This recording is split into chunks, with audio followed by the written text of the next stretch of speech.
So you know we love rusty beaten up cars on this channel, and I know you all love it, so here we go.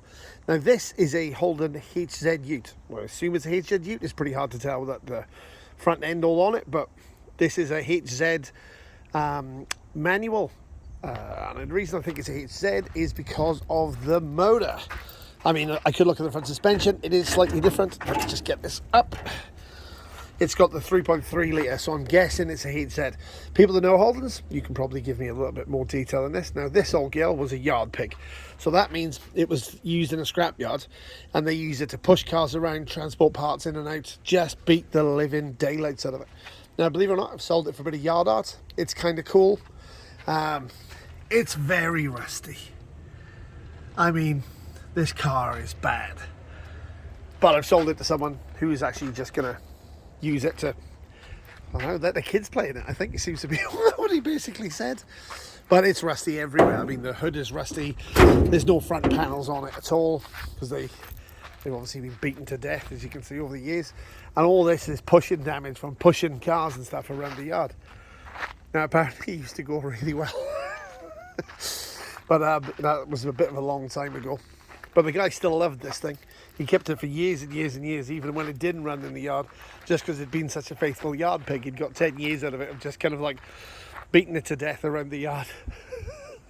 Sorry, I'm laughing, but I understand this feeling well. You know, you get something and eventually it just keeps on going and keeps on going, and eventually one day he basically couldn't get his feet in through the floor and he just decided to get rid of it. But it is terminal. This is as rusty as HQ utes ever get. I guess this is really the Aussie El Camino. Look at that. No sill at all. You can just see straight through. There's a separate chassis on these, so it won't fall apart, but that's probably about the best thing I can say about it. Yeah, this is really the car that's sort of built in Australia. The HQ was a great car. I mean, it was a lot of fun. The HQ, HZ, WB, I think was the last version of it. They were just great and really common everywhere. Of course, now they've all sort of started to disappear, and the only ones left are really good ones usually. The rough ones have completely disappeared. Pretty much like this quarter bumper. Look at that. It's just completely gone. It doesn't even exist anymore. But, you know, this will still provide hours of fun to somebody when they plant it up or let the kids play it. Now, this car has got an 8-inch Triton on the back, which I'm just going to let go with it, actually, because the guy kind of likes it like that.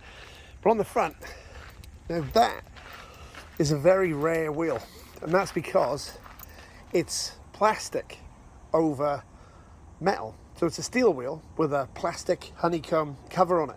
Now, I think, bear with me on this, because I know somebody's going to tell me I'm wrong. They did this on the LE and the last of the Monaros. Monaros, probably, they did it on some of the Qs as well, but I've only ever seen these on an LE Monaro. Really cool looking wheels. They were gold originally, the last ones I've seen. But anybody who wants to tell me a bit more about that, I'd love to hear about it, because they were, you know, an interesting thing. Now, just give you a bit of a walk around the rest of the ute. So this is the worst spot of these utes.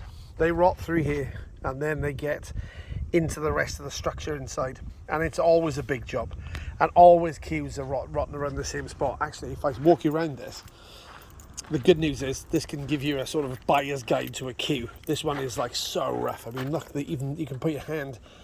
This is me touching the windshield right here. See, all inside the dashboard is just gone. Huge holes. This is as bad as I've ever seen one. You look across here, see what happens. It rots through and gets into the substructure. Now it's really tricky. It's a really hard repair. Well, in this case, it's a terminal repair. It does back too, but that's not so bad. This one has the floor delete option, but it is a manual, which is really cool. I don't know if it's a 5-speed. I didn't even bother checking. I probably should have before I sold it, because that's probably worth some money to someone. But you know, it's got some good bits and pieces, but it really is terminal. I mean, everywhere you move them, you can hear rust dropping into the panels. It's just such a shocker. Somebody asked me if I was going to restore this, and I just laughed. You know, it is all gone. Look, I mean, it's literally dropping rust onto the floor. Look at that. You ever seen a worse one? I mean, that is spectacular. But he was still driving it around like this. It's all still complete. It's actually not. There are some parts in there okay, but terminal, absolutely terminal. Like, you can't feel bad about wrecking this one. It's just seen too much life, too much rust.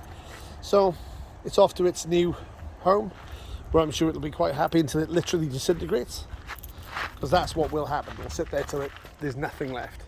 Such a cool ute these were. I really, really liked them. They're great to drive. A friend of mine's got a really, really patina one, which I think I'll probably go and show you. His is on the road, he drives it all the time. It's just beautiful. So I hope you liked a quick walk around this. And it's always fun to see something that's terminally rotten. Like, the closing ends of the sills are just completely gone. You know, it's just terrible. But it's interesting. So if it was better, I would totally drive one of these every day. They're just such a great ute. They really are. So if you look at this, you can see where the areas are really rusty. You know it's going to be rusty. Floor pans, always those front corners you got to watch really badly. And then rear of the sills, front of the sills, firewalls they rest in. But it's the floors and just in front of the A-pillars is the worst spots on these.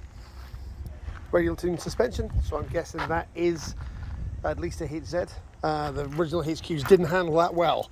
They sort of altered the suspension geometry. I'll have to get that word out in a minute. After the very first ones had been released, so the second generation handled quite a lot better. There was a significant difference in driving them. Well, I think there is anyway. You might disagree, but then you're more than welcome to your own opinion on that. But I always thought that the HZs handled a lot better, but they weren't quite as pretty, just a slightly different front on them. So, obviously, they're known generally as the Kingswood here. But interesting to see one that's this rusty in New Zealand. This is like a coastal version of it, I suppose. But I hope you've enjoyed looking around it as much as I enjoyed having this thing in my yard for quite a while, because everybody used to come in and talk about it, and it's seen a lot of work. All right, thanks so much. Thanks for watching.